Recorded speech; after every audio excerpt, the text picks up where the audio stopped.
Les amis, bienvenue dans cette nouvelle vidéo dans laquelle on va parler de Black Panther Wakanda Forever, car oui, le film se dévoile de plus en plus. Là on est à moins de 2 semaines de sa sortie officielle, mais aujourd'hui on va parler bien déjà de critiques, de personnes qui ont pu découvrir le film, parce que oui, ce matin il y a eu lieu donc aux États-Unis comme en France des projections presse pour un grand nombre de personnes qui ont donc pu découvrir le film en avant-première, mais vraiment en avant-première, quasiment 2 semaines avant la sortie nationale. On va lire ces avis qui sont bien sûr sans spoiler. On va donc voir aujourd'hui les premiers avis sur Black Panther Wakanda Forever, les amis. Ça y est, après des longs mois d'attente, voire des années, on arrive enfin au terme de cette attente qui va bientôt arriver le 9 novembre au cinéma. On parle aujourd'hui, les amis, de Black Panther Wakanda Forever et de ses premiers avis.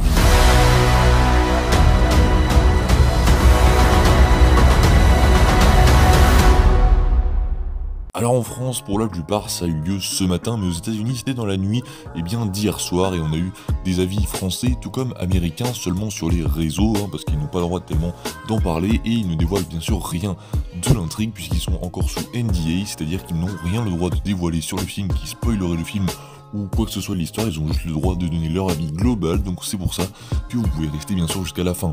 Donc on va ensemble lire tous ces avis, on y reviendra à chaque fois à la fin pour en déduire ce que il faut en retirer, et à la fin de tous ces messages, on verra donc ensemble quelles sont vraiment les attentes et quels sont vraiment les résultats que ce Black Panther Wakanda Forever va apporter dans le MCU. Vous allez voir qu'on a pas mal de choses à dire, que ce soit négatif ou positif également. On va donc se rendre sur mon Twitter où j'ai RT tous les avis que j'avais pu trouver. On va commencer avec un avis français, celui de Marvel Story, un très bon chroniqueur sur l'univers de Marvel. Donc, il a pu découvrir le film en projo presse avant tout le monde, en avant-première. Je vais vous lire son avis. Assurément l'un des meilleurs projets de l'art de la phase 4 du MCU, le film est chargé d'émotion et d'action et parvient à égaler le premier volet malgré l'absence du regretté Chadwick Boseman. Dur de passer derrière lui, oui, mais ils l'ont fait et de belle manière. Alors là, c'est un très bel avis que Marvel Story nous a lâché. Alors oui, Marvel aurait réussi à passer ce cap de ne pas tomber dans le film 100% hommage, parce que oui, il faut un hommage, mais il faut aussi que le film avance sans tomber vraiment dans... Vous voyez ce que je veux dire? Sans tomber dans le film 100% hommage, où on ne prend pas le temps de développer un scénario. Oui, il faut rendre un très grand hommage et un bel hommage à Chadwick, mais il faut également que Marvel passe ce cap, et apparemment ils ont réussi à le faire, de faire un bon film derrière, de oui avoir donc cet hommage, plus un très bon film derrière. On va passer ensuite à l'avis de Lando qui nous dit que Black Panther Wakanda Forever est plein de suspense, il gère la perte, le chagrin et la vengeance avec une maturité et un sérieux rarement vu dans le MCU. Black Panther continue d'être le joyau de la couronne. Laetitia Wright, Angela Bassett et Tena Huerta apportent tous certains des meilleurs acteurs que j'ai vus toute l'année.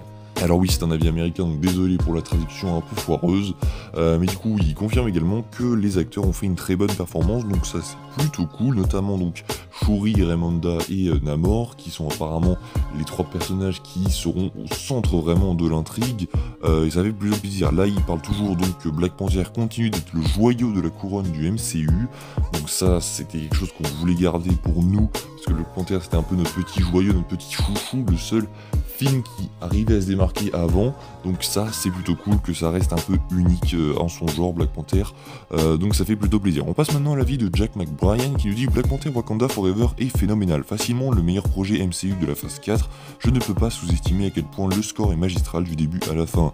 Il n'y a pas de maillon faible dans le casting, mais je dois remercier tout particulièrement Angela Bassett et Laetitia Wright qui m'ont vraiment époustouflé. Donc là on confirme encore que donc le casting est exceptionnel, notamment Ramonda et Shuri qui ont apparemment fait un travail phénoménal, et donc là il nous dit qu'il n'y a aucun point faible dans le film, en tout cas je n'ai pas l'air d'en avoir vu, donc un avis, encore une fois, 3 avis qui sont quand même magistrales pour le film, ça fait plutôt plaisir.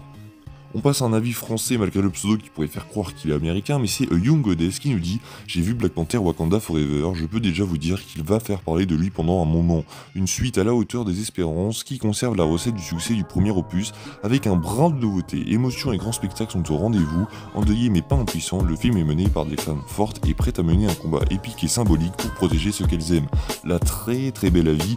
La phrase qui m'a vraiment marqué, le début de phrase, c'est « endeuillé mais pas impuissant ». Ça confirme le fait que, oui, Chadwick est parti malheureusement, mais Marvel a réussi à passer au-dessus de ça, et apparemment le film fait une très belle transition, et ça fait très plaisir. La recette, apparemment la recette du premier opus est conservée avec un brin de nouveauté, donc ça Ça voudrait peut-être nous donner un indice sur le scénario qui serait similaire au premier, donc dans la manière de se construire en tout cas, avec un point de nouveauté là, je pense clairement qu'on nous parle donc des Atlantes, de Namor et de Ironheart. Mais en tout cas un très bel avis, encore une fois un très bel avis, ça fait 4 avis positifs, oui. On va passer maintenant à Maxime Jao, vous connaissez sûrement peut-être déjà, il travaille pour Jeux Actu, il fait très souvent des vidéos sur YouTube, vous avez sûrement dû le croiser à un moment, qui nous dit donc le film est dense, riche et introduit énormément d'éléments nouveaux. Je ne peux pas dire grand chose puisqu'il est sous NDA, juste que Namor est méchamment vénère. Le film dure 2h47 et il n'y a qu'une seule scène post-crédit. Alors là également très bel avis puisqu'il nous confirme que Namor est un très bon méchant et ça fait très plaisir parce que c'est l'une des attentes également que beaucoup de gens veulent, c'est que voilà, Namor on veut qu'il déchire sa race, ça fait longtemps qu'on n'a pas eu un très gros méchant bien stock, on se souviendra de lui, donc Namor ça fait plutôt plaisir. Il nous confirme également qu'il n'y a qu'une seule scène post-crédit, pas d'infos en plus, il nous confirme que le film apporte beaucoup d'éléments nouveaux. Ça, c'était plutôt évident, mais vous allez voir que c'est peut-être pas ce qu'on croit. Là, on parle plutôt donc des Atlantes, de Ironheart, mais vous allez voir que l'avis qui suit, le dernier avis, me fait un peu pencher vers des nouveautés qui ne sont peut-être pas attendues. On va d'ailleurs passer au dernier avis, celui de Scott Mendelson, qui nous dit « Black Panther Wakanda Forever diverti, mais passe beaucoup trop de temps à mettre en place de futurs projets du MCU et à faire face à sa tragédie non romanesque. Cela ressemble aussi souvent à un mélange de films Marvel antérieurs, franchement inférieurs, fonctionne mieux quand il est juste autorisé à être Black Panther Wakanda Forever. » Alors là, avis complètement différent, là Scott nous dit que Marvel a mis beaucoup trop d'éléments nouveaux pour introduire des nouveaux projets, ce qui me semble étrange puisque là, à l'heure actuelle, on nous montre juste, ça nous introduit juste pour moi le personnage d'Ironheart et rien de plus. Donc, est-ce qu'il y aurait des choses cachées dans le film qu'on nous dit pas ? Très bien. En tout cas, voilà, pour ces avis Twitter, dites-moi ce que vous en avez pensé, est-ce que ça vous rassure, est-ce que ça vous inquiète, même si je pense que c'est assez compliqué de vous inquiéter avec tous ces avis. En tout cas voilà, j'espère que cette vidéo vous aura plu, retrouvons-nous dans quelques jours pour une prochaine vidéo, toujours comme d'habitude sur l'univers Marvel, Star Wars, DC ou plein d'autres univers, bref, je vous dis à la prochaine, n'hésitez pas à vous abonner, liker, partager, vous connaissez tout le blabla, je vous dis à la prochaine, c'était Spidey, salut tout le monde.